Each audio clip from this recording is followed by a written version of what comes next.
നമ്മൾ generally police എന്ന് പറയുന്നുണ്ടെങ്കിലും ഞാൻ മനസ്സിലാക്കുന്നത് ഈ പോലീസിനുള്ളിലും ഇതുപോലുള്ള രണ്ട് തട്ടുണ്ട് എന്നുള്ളതാണ്. രണ്ട് ഈ ഓരോ വിഷയങ്ങളിലും ഇപ്പോൾ ഇ ഡി വിഷയമാകട്ടെ അല്ലെങ്കിൽ ഈ വട്ടിയൂർക്കാവിൻ്റെ വിഷയമാകട്ടെ ഇതിലൊക്കെ ഭിന്ന അഭിപ്രായങ്ങളാണ് പോലീസിനുള്ളിലും ഇപ്പോൾ പോഞ്ഞുകൊണ്ടിരിക്കുന്നത്. ഇതിൻ്റെ ഒരു കൃത്യമായ സൂചന എന്തെന്ന് വെച്ച് കഴിഞ്ഞാൽ മുകൾ തട്ടിൽ ഇതിനെ ഏകോപിപ്പിക്കാൻ ഒരു ലീഡർഷിപ്പ് ക്വാളിറ്റി ഉള്ള ഒരാളില്ല എന്നുള്ളത് തന്നെയാണ്. നമുക്കറിയാം, സ്വാഭാവികമായി ഒരു ഭരണം വരുമ്പോൾ മുഖ്യമന്ത്രിയുടെ കയ്യിൽ ആഭ്യന്തരം കൂടി ഇരിക്കുമ്പോഴാണ് അതിൻ്റെ ഒരു പൂർണ്ണത എന്ന് പറയുന്നത്. അങ്ങനെ അല്ല എന്ന് നമുക്ക് സ്ഥാപിക്കാനൊന്നും പറ്റില്ല, പക്ഷേ അതിൻ്റെ ഒരു പൂർണ്ണത എന്ന് പറയുന്നത് എപ്പോഴും അങ്ങനെ തന്നെയാണ്. പക്ഷേ എപ്പോഴൊക്കെ മുഖ്യമന്ത്രിയുടെ കയ്യിൽ നിന്ന് ഇത്തരത്തിൽ ആഭ്യന്തരം വിട്ട് മറ്റൊരാൾ കൈകാര്യം ചെയ്തിട്ടുണ്ടോ അപ്പോഴൊക്കെ ഇത്തരത്തിലുള്ള ചില പ്രശ്നങ്ങൾ നമ്മുടെ സ്റ്റേറ്റിൽ ഇതിനു മുമ്പും ഉണ്ടായിട്ടുണ്ട്, അല്ലേ? ഇപ്പം അച്യുതാനന്ദൻ ഭരിക്കുന്ന കാലത്ത് കോടിയേരിയായിരുന്നു ഒന്ന് ആഭ്യന്തരമന്ത്രി. മുമ്പ് രമേശ് ചെന്നിത്തല മുമ്പ് ഇതുപോലെ ആഭ്യന്തരമന്ത്രി ആയിരുന്നിട്ടുണ്ട് ഉമ്മൻചാണ്ടിയുടെ കാലത്ത്, അല്ലേ? അപ്പോഴൊക്കെ ഇത്തരത്തിലുള്ള ചില പ്രശ്നങ്ങൾ പലയിടത്തും ഈ കോർഡിനേഷൻ, ലാക്ക് ഓഫ് കോർഡിനേഷൻ എന്ന് പറയുന്നൊരു സംഭവം വരും. മറ്റത് അങ്ങനെയല്ല, ഒരൊറ്റ സ്ഥലത്തുനിന്ന് പോകുന്ന ആജ്ഞ, ഒരൊറ്റ ഡിപ്പാർട്ട്മെൻറ്റിൽ നിന്ന് പോകുന്ന ഒരു ആജ്ഞ, അതും ചീഫ് മിനിസ്റ്ററുടെ ഓഫീസിൽ തന്നെ ഹോം ഡിപ്പാർട്ട്മെൻറ്റ് ഇരിക്കുമ്പോൾ അതിൻ്റേതായ ഒരു വെയിറ്റേജ് അതിന് ഉണ്ടെന്ന് താനും.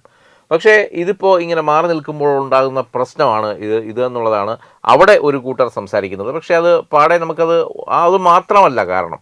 ഈ പറഞ്ഞതുപോലെ രാഷ്ട്രീയമായി ഇപ്പോഴും LDFൻ്റെ ഒരു മേൽക്കോയ്മ പോലീസിന് മുകളിൽ ഉണ്ട് എന്നുള്ള ഒരു കാര്യം പോലീസിനുള്ളിലെ സുഹൃത്തുക്കൾ തന്നെ സമ്മതിക്കുന്നുണ്ട് പല രീതിയിൽ. അപ്പോൾ അതുകൊണ്ട് തന്നെ ചില നീക്കങ്ങൾ നടത്തുമ്പോൾ അതിപ്പോഴും അവർ തെരഞ്ഞു പിടിച്ച് ചില പ്രതികാരങ്ങൾ തീർക്കുകയാണ് എന്നുള്ളത് വളരെ വ്യക്തമാണ്.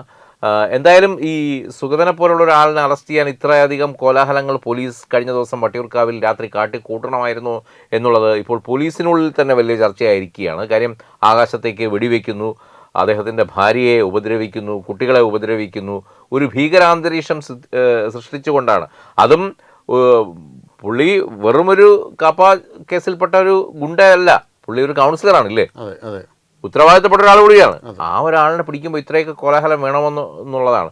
അതുമാത്രമല്ല, തിരുവനന്തപുരം മേയർ സ്ഥലത്തില്ലാത്തൊരു ദിവസമാണ് ഇതിന് തിരഞ്ഞെടുക്കുന്നത്.